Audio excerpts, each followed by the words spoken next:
Hi, I'm Matt Clancy, the Duxbury Police Chief. I'd like to thank you for taking a look at our video that we put together as an informational tool to give you an understanding of the current condition of the Duxbury Police Station and to provide you with some information on the proposed new police station. The station itself was built in 1967 using traditional residential construction methods. It was built for a police force of 10 to 12 male police officers. Today, the Duxbury Police includes just under 60 employees. That's full-time, part-time, civilian, and sworn, male and female. As folks pass by the police station on West Street, they see what looks like a nice Cape-style home that's being used as a police station. On closer inspection, it starts to reveal some of the problems that we're having with the building. The cedar sidewalling is falling apart, is decaying. We have rot around windows. A number of the windows themselves are cracked and damaged. The wooden facade around the chimney on the top of the building has been breaking down for a number of years now.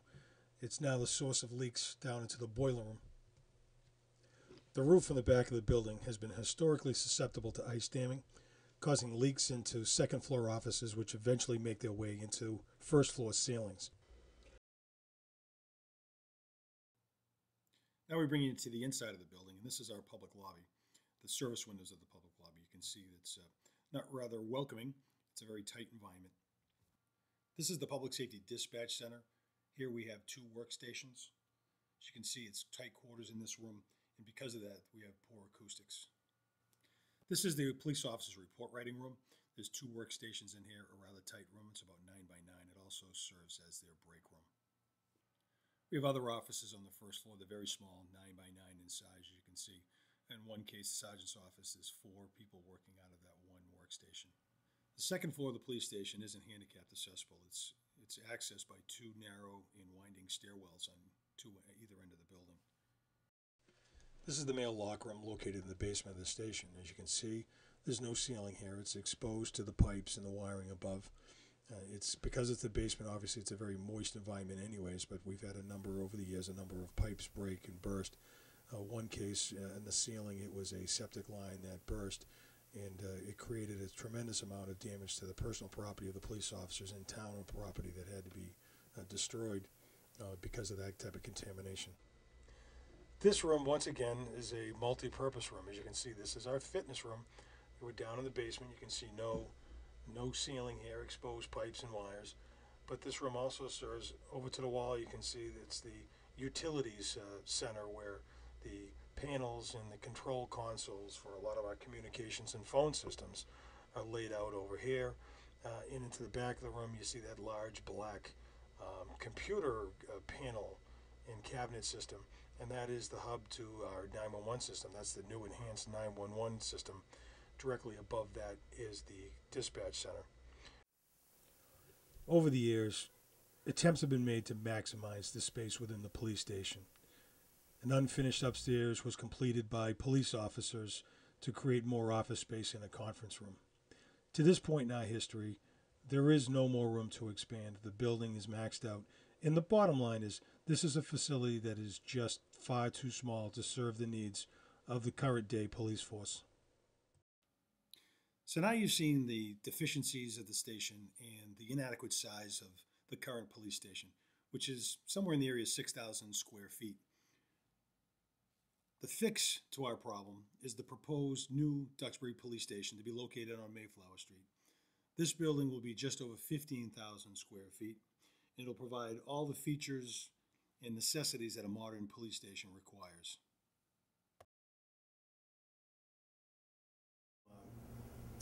In case you don't know this gentleman to my right, this is Sean Dahlen. He's the chairman of your Board of Selectmen. He's also the Selectmen's liaison to the Public Safety Building Committee. Rates aren't going anywhere but up from this point, number one. And that this is an opportune time to put out a bonding issue for any new buildings that we're going to be foreseeably doing in the near future. Since 2008, as you know, we've been going through this process. You know, the cost of, at least the estimated cost of this building has gone down just over 21%, and I really think that you know, that we've got probably the best possible and most fiscally responsible project that we can bring to the voters. Yeah, and I would agree. I mean, we spent, I know that on our first public, in our first public meeting and presenting this, and Mayflower Street being the site that we selected out of the initial sites, there was some comments by people that, well, maybe that's not an appropriate place. Why don't you look at, you know, West Street and buy the land next to the existing police station and build a new station there.